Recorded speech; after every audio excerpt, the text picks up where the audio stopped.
Hello, everybody, and welcome to the Something Something podcast. My name is Eric Kasloff, and I am your favorite podcaster.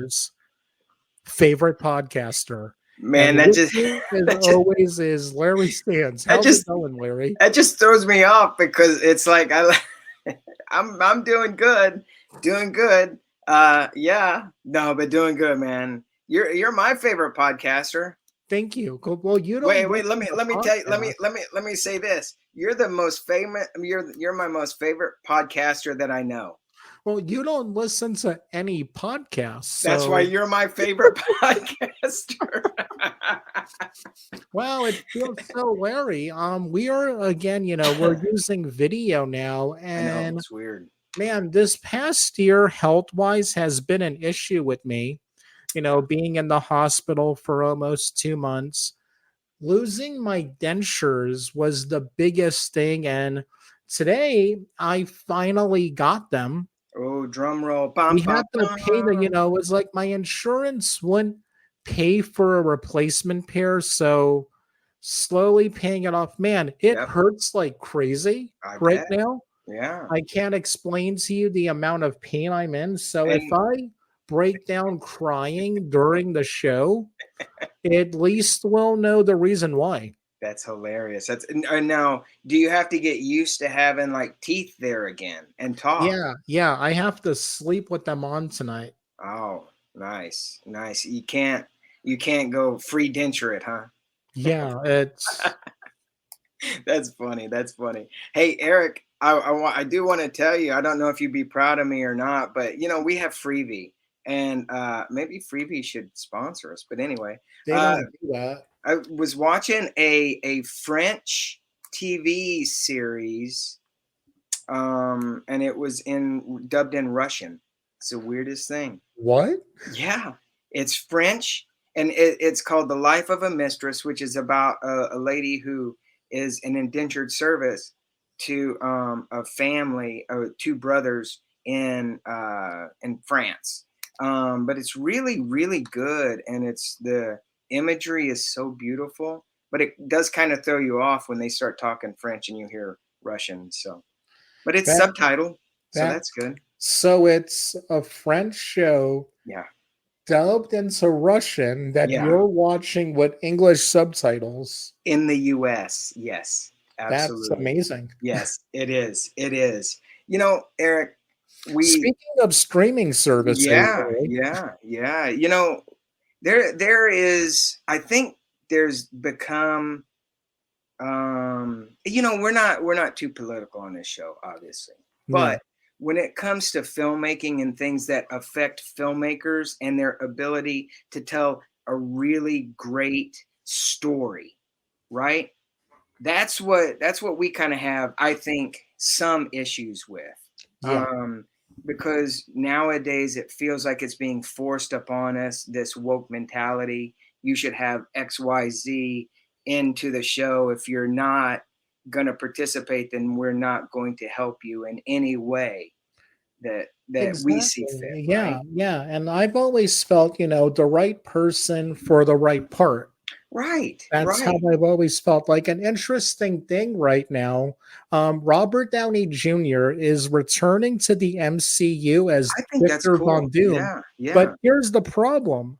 Victor Von Doom in the comics is a gypsy or a Romany Uh-oh. like me. Uh-oh. Now, here's the Uh-oh. thing. Uh-oh. I am not angry about a white guy playing, Doctor Doom. But Oh my here's God. the thing.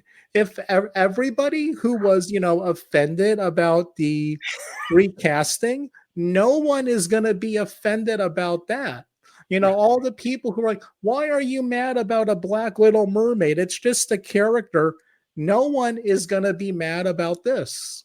Right, exactly. And that's the thing.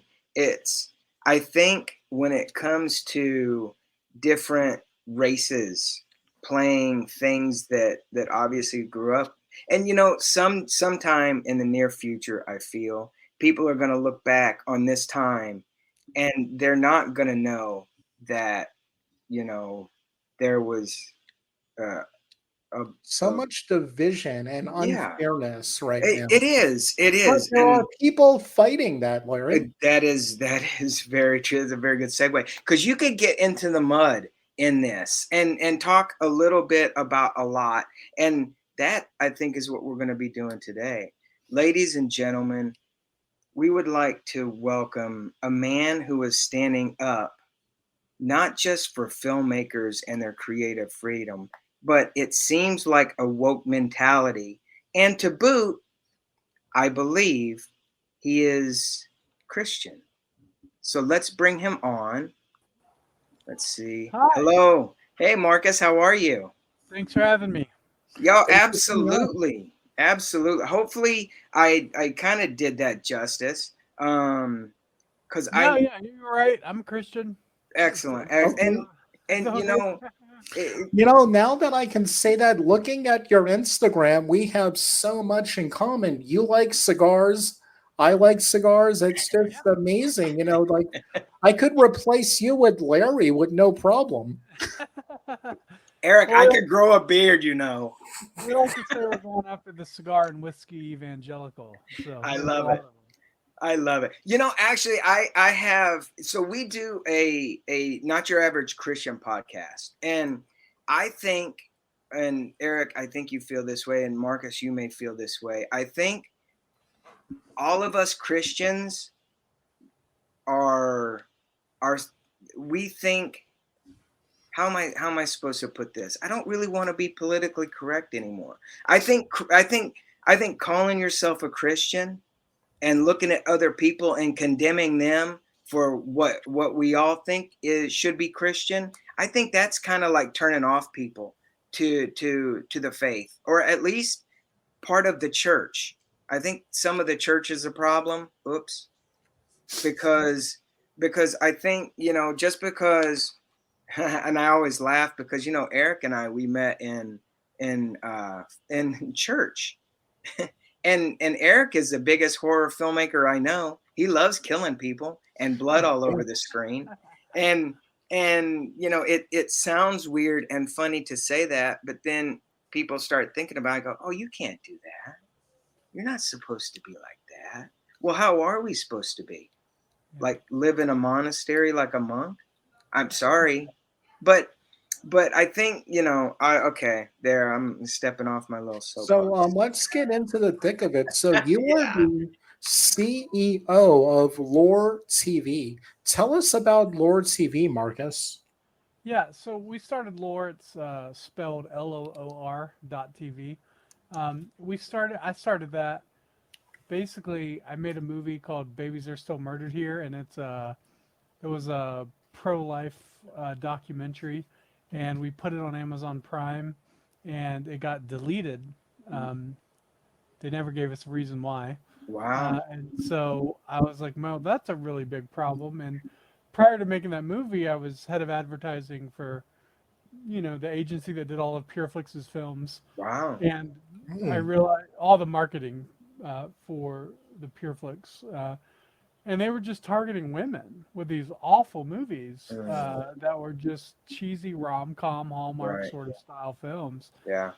And so I knew there wasn't really an audience for masculine films at Pureflix, and then anything that was too conservative, say on Amazon or whatever, got deleted. Mm, Um, and so it's amazing that nobody tried to solve this problem, and still, even today, no one's really tried to solve this problem of just being able to create good stories as a Christian yeah. and having a distribution platform that would allow that.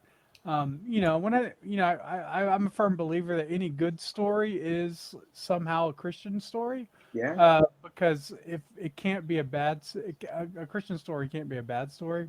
Um, so so I just thought, well, how do we solve this? What's the easiest way to solve this problem? And I thought of like Kickstarter, where you raise money for films, and but the problem with Kickstarter is that once you fundraise for a film and the movie gets made or whatever, you just don't know where the movie can be seen. There's no Right. distribution, and so that didn't solve the problem. And then you have Netflix, but all of those streaming platforms are gate kept.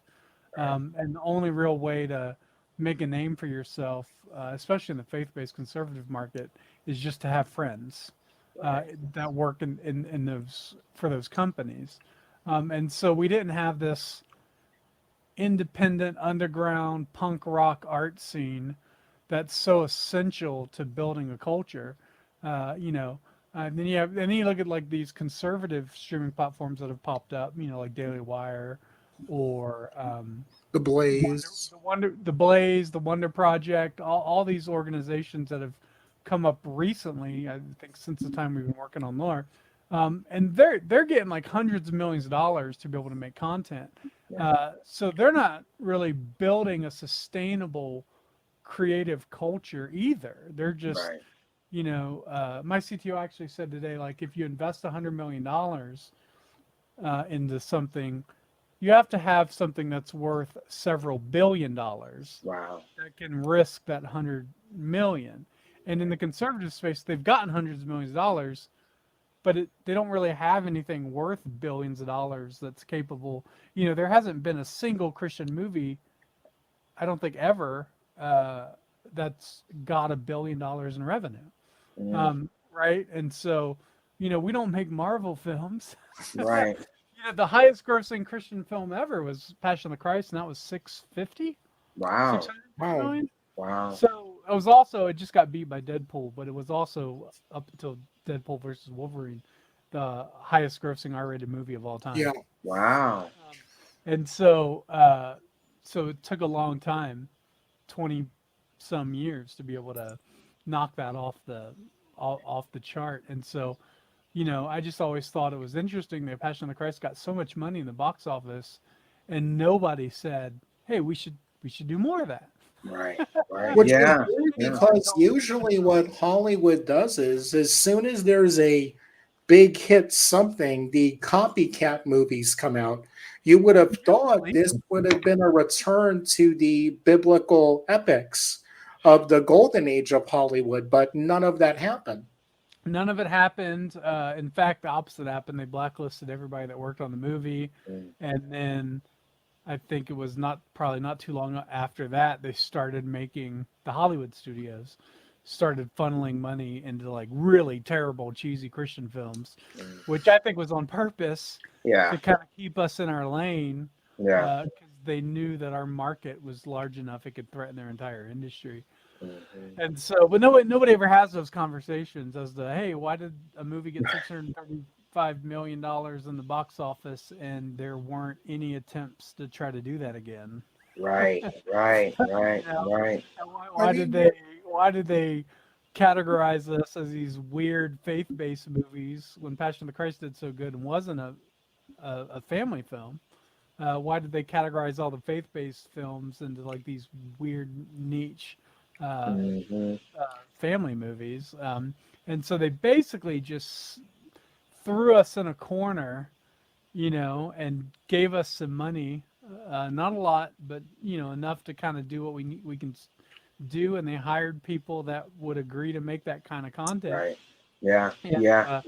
you know, I don't think it's necessarily nefarious by the people that, you know, were making that content. I don't think they were in on the plan, but I think they've kind of just fell for it, and they're still falling for it and still making that content. And so we figured, well, if the help's not going to come from Hollywood studios, and it's not going to come from the faith-based film industry, then the best thing to do is to create a platform where monthly subscribers can spend their monthly subscription funding the content they want. Wow. So Wow. basically, we just blended Netflix and Kickstarter together as one platform. We started last year with like no pieces of content, and now we have about 55 pieces of content you can watch. Wow.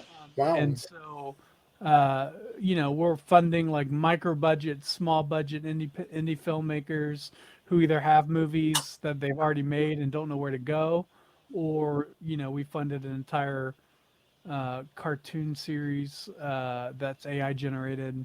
Wow. Or it's not AI generated cartoon series. It uses AI to kind of help the artists do all the background stuff and voice work and stuff like Yeah. that.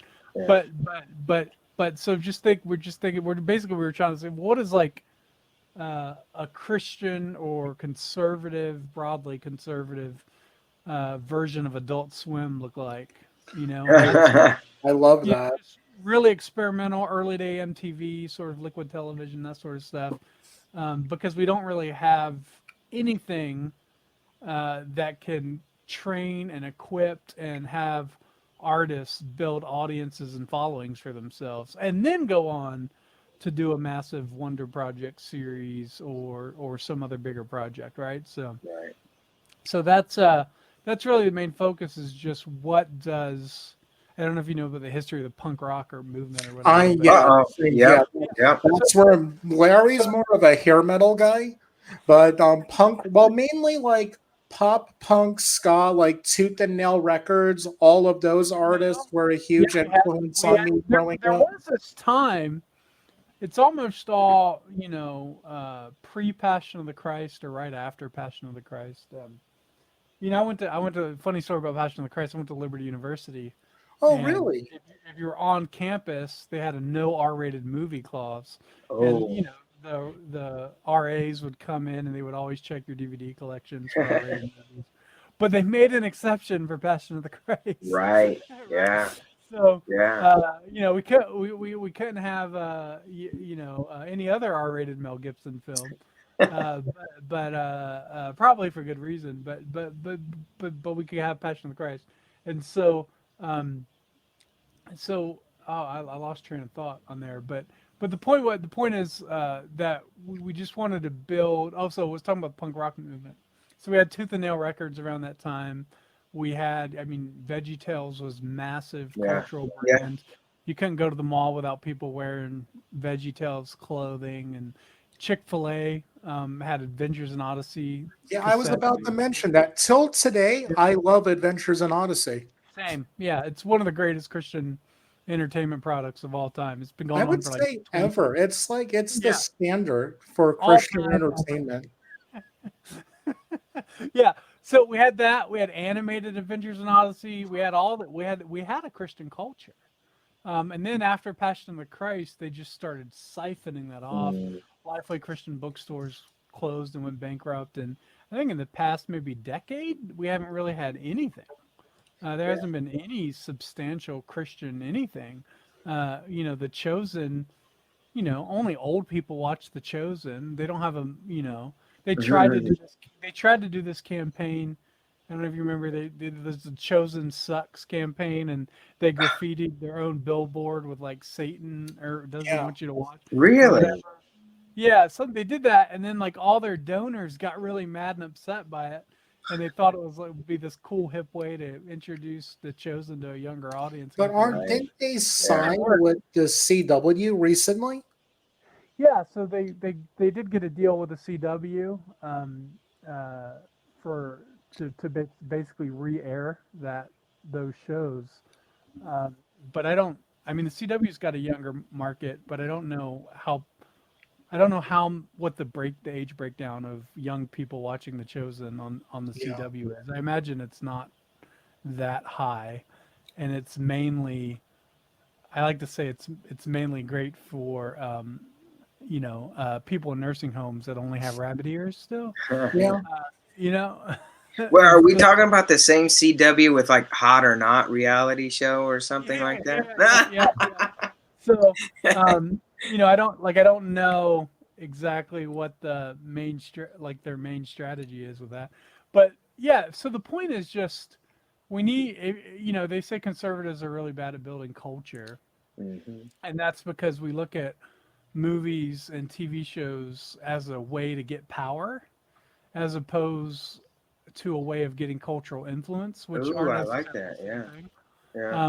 And so when you have like the Daily Wire, who's trying to create content for political power, Mm. that's going to harm, basically becomes political propaganda, Right. right? Right. To Right. some degree.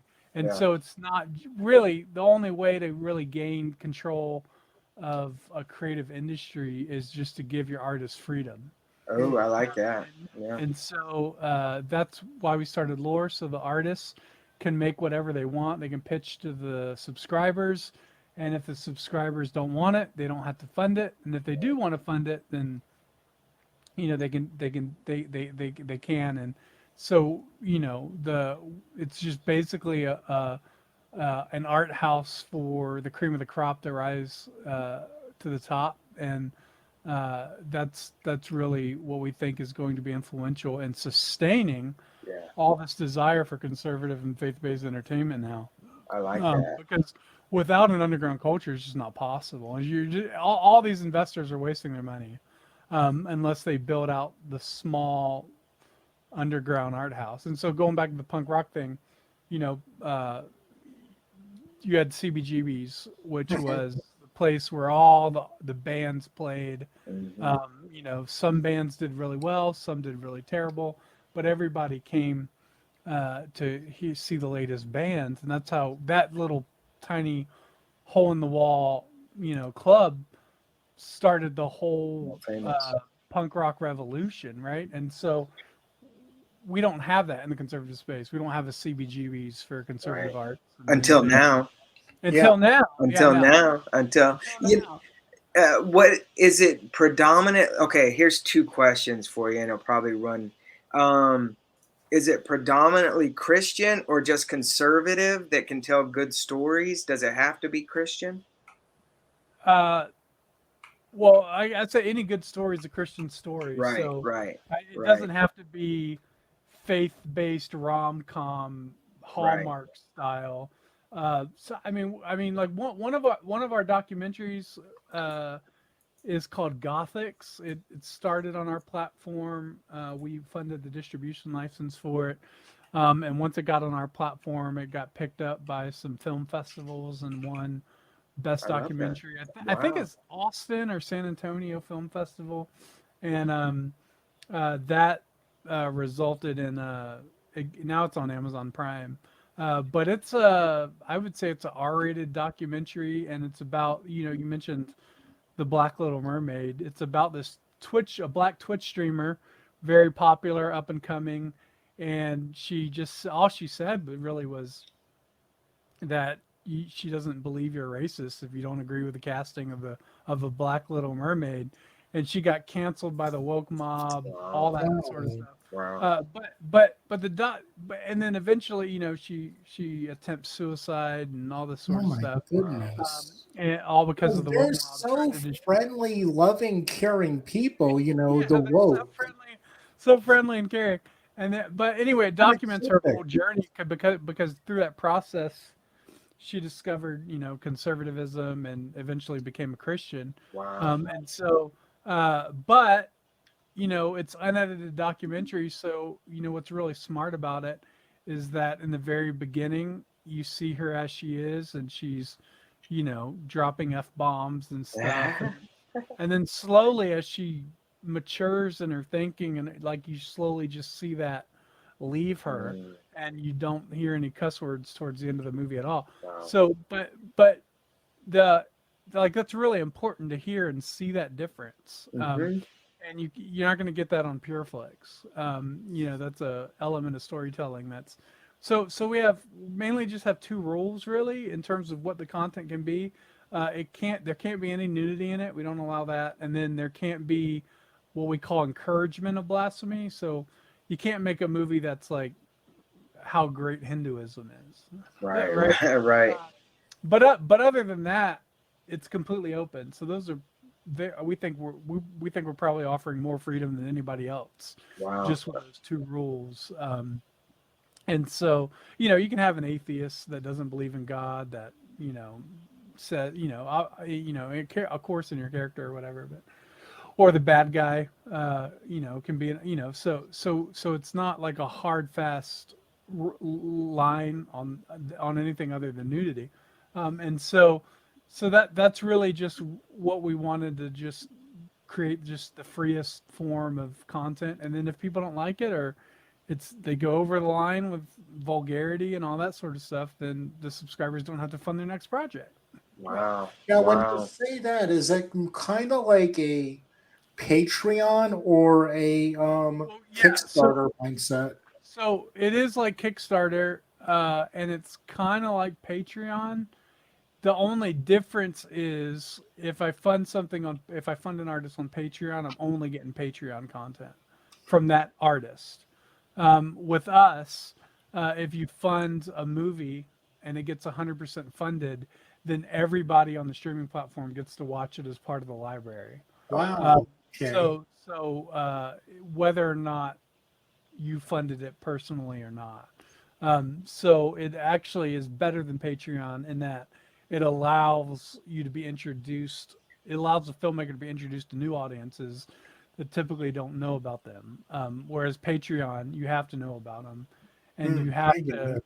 you have to usually use YouTube or some other platform to bring people to your Patreon. And so we wanted to just make an all-inclusive sort of destination point for everybody. Very cool. Do you, crazy question, do you actively look for content that doesn't get picked up, or do you have people contacting you Yeah. for distribution? For the most part, our filmmakers have been contacting us, and word's gotten out, and Wow. so we've been really busy on the content creation front um, because there's just artists are just kind of fed up with all the Yeah. rules Yep. and also the expenses of unions and working within that system is, Yep. it's if Yeah. you're going to do a TV series, it's $500,000 just for the writers Right. that you need for the TV before anything gets written.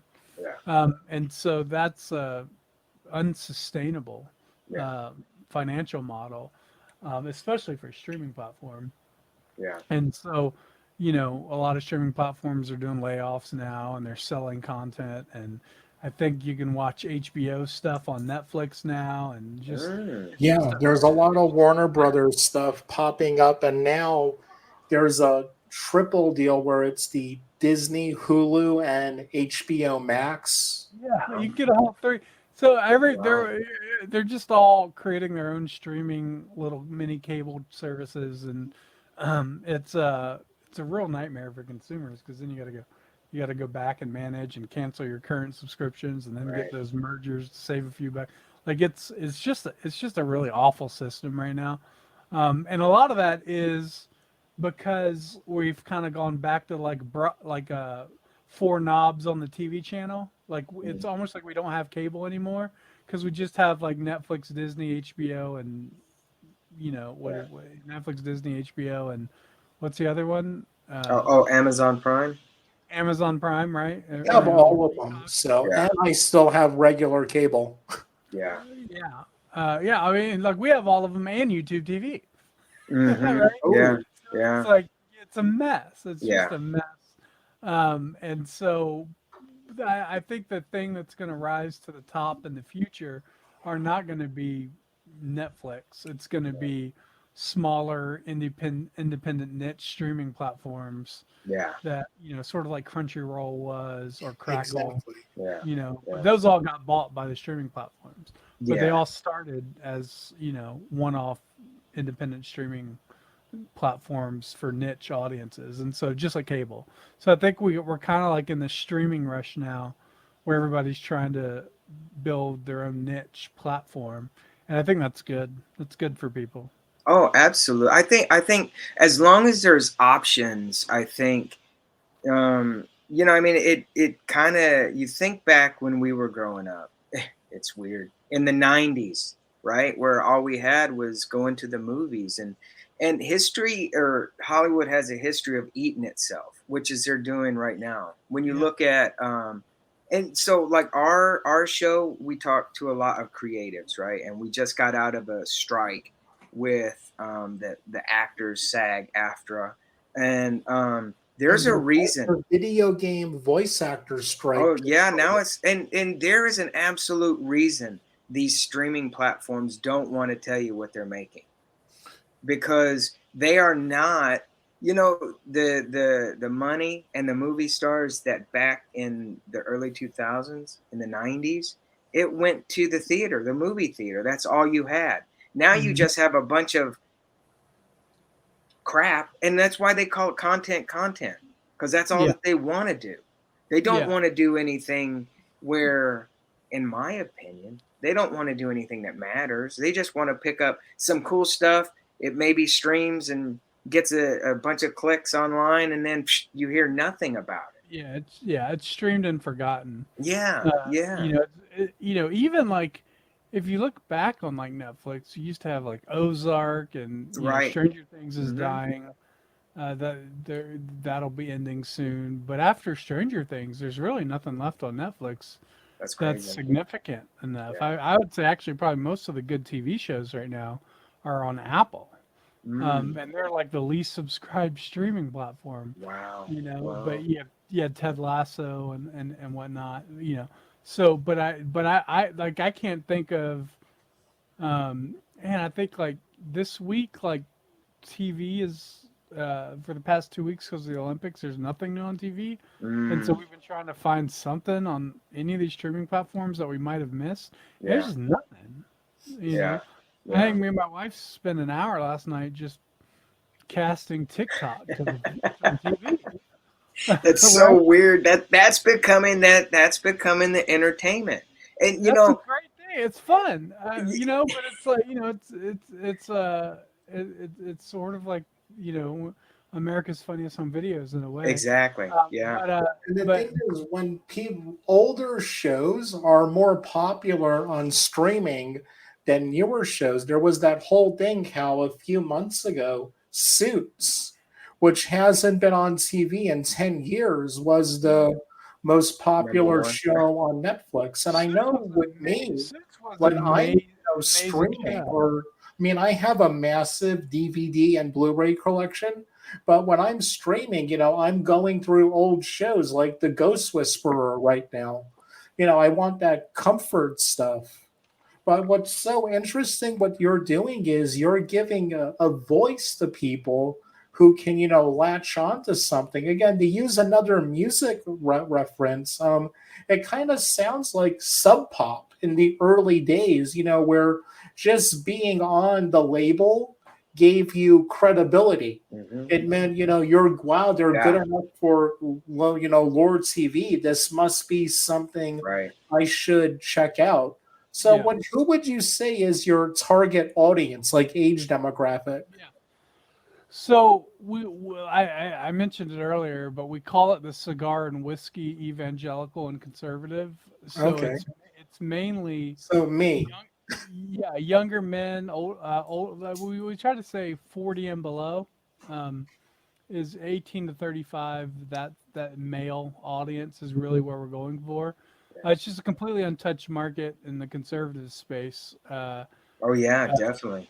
Everybody's going after women in that market, and I think our main goal is to really make content for like Gen Z and Gen Alpha, Mm, and get them, because if you saw like Trump with just a live stream with like Aiden Ross. I was a kick streamer, so there's this massive movement of younger generation who are consuming content in new ways. Yeah. And so we've basically modeled our platform off of, Twitch and all the other platforms that they're familiar with. And that's the goal, is to basically figure out how to create content for them. What is can a filmmaker that's watching this on YouTube or listening to it on our audio platforms, can they reach out to you? And because if they have and is it just feature films? Can it be shorts? Can it be, like short form, long form? Yeah. So there's a lot of ways to look at how you can use lore as a tool. But one is, let's say you have a short film, you already made it, and it's sitting on YouTube and hasn't got any traction, Right. hasn't been blessed by the algorithm. Right. Uh, then you can pull it off YouTube and fund for whatever you want the distribution license to be on our platform, and then you can premiere that short film. And the goal is, we think, is, hey, premiere the short film. If it gets a big following, say you're going to make this into a feature, mm, right? And so, Mm-hmm. and then raise for the feature off the short film. and so that's one way. Another, we have other people who did like they had a whole YouTube series that no one was really paying attention to on YouTube, but it was beautiful and well done. It's called Wild Brothers Highlands to Island, and they're basically nature documentary videos, and whatnot. And they had like 20 episodes that YouTube just did nothing with, so they pulled them off of YouTube and put them on Lore.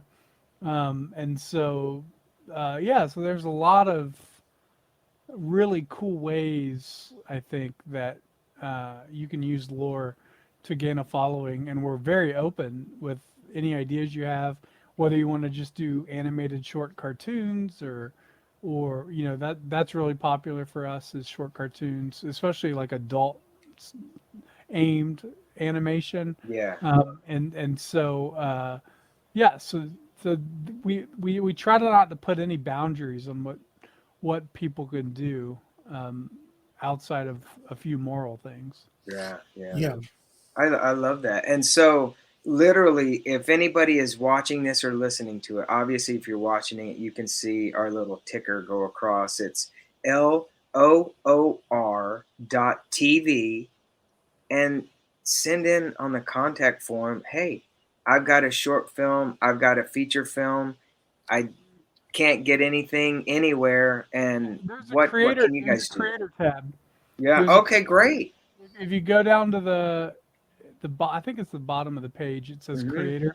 If you go there, you can fill out sort of and send a link to some of the stuff you've done and Ooh. that thing. Our main concern, our main vetting, is that you're capable of actually delivering the product, and Right. you have some sort of experience in making stuff Right. before. That's really the main focus. Yeah. Because we don't want to give you money to make a project and then you just don't know Not how to see- spend yeah. it. And then Yeah. hire some Yeah. drivers, Yeah. Yeah. So we make sure you're actually capable of delivering the product, and then yeah, so you just send us the craziest pitch, and our chief content officer goes through that stuff regularly. So I love it. I love it. That's absolutely amazing. And that is one of the hardest things. Obviously, talking about it and then doing it, shooting it, creating it, and yeah, then probably the hardest part is absolutely finishing it. Because I yes, think once you get to the finishing part, you're just tired and worn out, and you're just like, oh my God, why did I shoot a 2 hour movie and I shouldn't have put 30 people in this thing. It should have just been in one room with two people. right, Right. right. So But I mean, but I think to me the most inspiring thing is you're just doing. You're doing it. You're yeah, doing what you want to do, and you have the filmmaker who is being overlooked. You have that content creator being overlooked. And I think that's probably one of the most important things ever is you guys being an outlet to the outletless. yeah. No, I think that's why it's so important for creative people, whether you're in the filmmaking industry or whatever, to subscribe to Lore. It's $14 a month, but most of that you get back to fund movies and TV shows on the platform. And what I'd really like for Lore to be is basically a streaming platform curated by other creatives. Ooh, So you have creatives who are pitching content and creatives who are the subscribers who are voting with their dollars and funding it, because that's how you really build out an underground right. culture. Is Yeah, when they always say this guy's a comedian's comedian or whatever, right, right? Like right. but building out those institutions that can actually produce those kind of people is really important. So Yeah. that's what so that's really our main focus is like let's get subscribers that are creatives and filmmakers, and then the most important thing too is that we want to create a platform where it's okay for the artist to fail. If you look at like stand-up comedy, like you have to bomb over and over and over again Right. To know what before you works. get a good 15-minute set. Yeah. And you got to do it even more if you're going to do an hour-long special. So without if you're spending, if Disney's spending, let's say, $250 million making one movie, it can't fail, Right. right? Right. There's Right. no room for error on a $250 million movie. Yeah. Or if you're paying Robert Downey Jr. $100 million to appear in 2 movies, uh, those movies they've got to work, Yeah. and so that's sort of uh, the downfall of all these conservative platforms that are making all this or getting all this investment money with hundreds of millions of dollars. It's like, yeah, y'all gotta work. Right. Right. and, Right. and you can only fail maybe like 3 times with that budget. Like if you have Yeah. three Yeah. failures, it's over. But if it's our platform and you can pitch to the audience, it doesn't cost you anything to pitch to the audience. You just have to have a good idea. And then if the audience doesn't want it, then you just come back and pitch something else. And then you can make Man. something. And then if they don't like it or it doesn't work, or it's not good, you can come back and try to make something else and get better. And, and then eventually, it's like Saturday Night Live. 90% of all your sketches are going to be terrible. But eventually, you're going to get a Wayne's World, or you're going to train Right. an Adam Sandler or Will Ferrell, and so you have to have these underground institutions that allow you to fail. Yeah. Yeah. Yeah. Everybody always talks about how Saturday Night Live isn't funny, and they always have these sketches that aren't funny, and you have to go. Lorne Michaels has been doing this for 50 years. Doesn't he know those sketches aren't funny? He knows those sketches aren't funny. But it's not about that. It's about building up a group of comedians that have a backbone and a spine and that can fail in front of America week after week, and that's more important and more valuable than having one funny sketch. Right. Right. Because you have these Will Ferrells and Adam Sandlers and Tina Feys and Amy Poehler's that come out of it, and then go on and do big 30 Rock or Parks and Recreation, Yeah. or The Office, right? Like so all of that comes through the system that Lorne Michaels has created. Steve Carell and Steve Carell and Stephen Colbert was part of the same underground improv comedy club as most of the people that are in Saturday Night Live, right? Yeah. And they work Yeah. together. So it all comes from the same system ultimately, and we don't have those systems. Yeah. And, everybody's wasting their time and money building streaming platforms without those systems in place. But it makes them feel so good, apparently. Yeah, it does. I mean, look, man, if I could report tomorrow that Lore raised $100 million, that'd be amazing. But I think because we haven't raised that much money in terms of investment capital and stuff, it's actually made us see exactly where we need to spend the money. Because I think if we would have got a check for $100 million 4 years ago, we would have blown through it. Right. Right. Yeah. Yeah. But now, if we were to get $100 million, we'd know exactly what to spend it on, and we would keep this underground system even all the more. And so, using $100 million for an underground cultural institution is a lot more productive in the long term than $100 million for 3 or 4 good movies. Right. Right. Right. It is experience. Experience is worth a lot more than just your 1 or 2 anything. I mean, experience comes with trial and error, and I think you get to a point where when you first started, it becomes something totally different than where it ends up, and I think that's okay. I think, and that happens. I mean, with TV shows in particular, because you watch from episode 1, and if they go 10 years, how it kind of evolved. But same way with business and business models, and it's really amazing to me, because I'm starting to realize that you guys at Roar TV have actually given something that is of value now, that a filmmaker can look at and go, oh, I kind of have the power to kind of control, right? Where it goes, what I want it to look like and what I want it to be, because there's somebody that's out there that is going to help me find an audience, build on that audience, and build something great. And I think that's amazing. Yeah.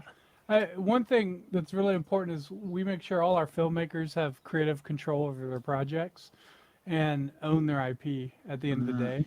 Wow. And so that's really essential. I don't think any other streaming platform does that No, ever. no, no. And again, but part of that's just like we know the value of artists failing publicly, and if you can, Wow. you know, it's sort of like the number one podcast in the world right now, I think, is Kill Tony, right? And so I don't know if you're familiar with that, but it's a Joe Rogan's Comedy Club, and it's 2 hours every week of comedians who get their name pulled out of a hat. Okay, yeah, now I know which one you're talking about. Yeah. And they just they got 60 seconds to do a bit, and 99% of every comedian that goes on there is absolutely terrible. Their jokes are disgusting, it's vulgar, it's, you know, insanely offensive. Some of it is like overly offensive. You're like, wow, that, I'm not sure if you really meant those racist jokes or you are racist. Like, but, right? Like, but that's the beauty of that show. Is like people aren't watching to see people win. Right, People are right. watching because it's really fun to watch people fail and suffer. Yeah. And so we can take that same environment to the filming space. But if every now and then you are going to get a winner, Oh yeah, definitely, right? for sure. But it's no different.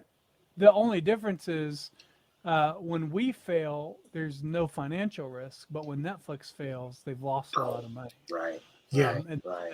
And so that's, I mean, that's just basic economics 101 is how can you fail a lot, Right, uh, right. right? And so that's why I think our model wins and solves a lot of the problems of the streaming industry. Man, my recommendation for everybody that has a film, a short film, even an idea is just now is a time to start because you have a perfect opportunity with Lore TV. So Yes. that's absolutely amazing. So what is next? Because, you know, and I've been known to invite people back, and we've been so busy. But in your case, we'd love to have you back on, and any kind of milestone that you want to reach or about to reach, obviously, because you, I mean, you're the filmmaking community.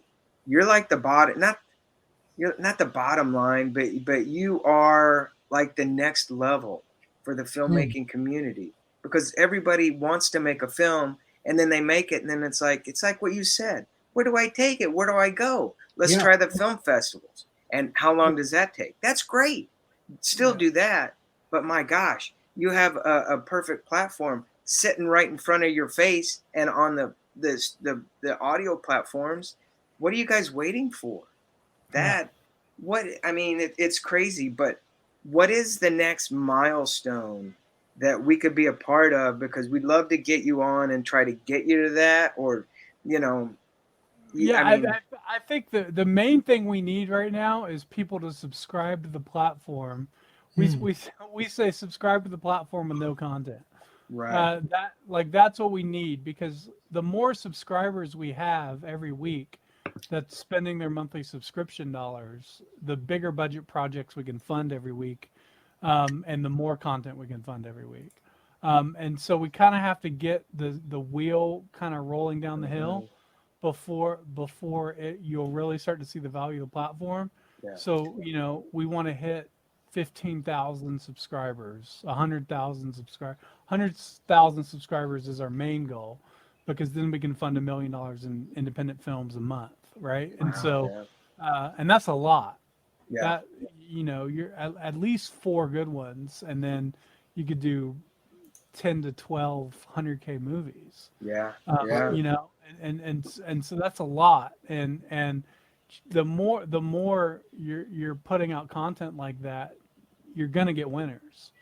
right, yeah, You know, yeah, and so that is the goal, is just So my advice to people on your who listen to your podcast is subscribe. I tell people to give it like 3 months and watch their show get funded slowly week by week, and then usually a lot of the content we have is already done before it gets funded, or some of the content goes into production once it's funded. But the turnaround's usually quick. There's a lot of projects they stream immediately at hitting 100%. Wow. So there's no premiere date. It just streams at, you know, it could be at 1 a.m. when the last funder puts the last percentage over to 100, right? So that's really exciting to watch the numbers go up like Very that. cool. So I would say subscribe, be patient with it, give it 3 to 6 months. Yeah, it's not a lot. Yeah. $14 a month, 3 to 6 months. It's not a lot. Yeah. But at least 60% of your money is going back into projects that you choose. Right. And so that's nobody does it. Nobody's giving you that option with Netflix. Netflix, you give your money to Netflix, and then they go and sign a major production deal with the Obamas, Right. or Reed Hastings just gave $7 million to Kamala Harris. You have no control of to where your money goes with Netflix. Yeah. Here, every show is subscriber funded for the most part, unless we have something that somebody's just like, yeah, just put it up, and then we just put it up. Yeah. But we don't buy content, and so it's mainly all subscriber funded, and that's the goal. Like there's no plans to change that. So. Yeah. So all you filmmakers out there, now you can be part of the solving the problem. So let's get out there and do it. Yeah. Yeah. You guys don't need Hollywood executives and distributors, and I call them snake oil distributors. Right. Yeah. Where you sign all your rights away, so this distribution company can put your content in a library with 10,000 other pieces of content, and sell it as part of bundle deals for streaming platforms, and you'll get $100 a year if you're lucky. Yeah. And so that's just nonsense, and you shouldn't do it. Just the main thing is just, this is the way for the artists to fund the content they want to see and to get their own content funded. And it's a platform by creative people for creative people. Oh, I think that's a perfect way to wrap it up. That's great. Yeah, that is the perfect way to wrap things up. Marcus, again, thank you so much for coming on to talk about this amazing new thing that's going on. Links to LoreTV.tv will be in the description if you're listening in on Anchor. And hey, you can get a free 1-week trial just to test everything out and see how you like it. And it sounds like you're going to keep going if you get that little taste of it. Well, Marcus, I really feel this is only part one of how many times we're going to have you on. Thank you so much for telling us the story. And everybody, like we say each and every week, remember, support our troops.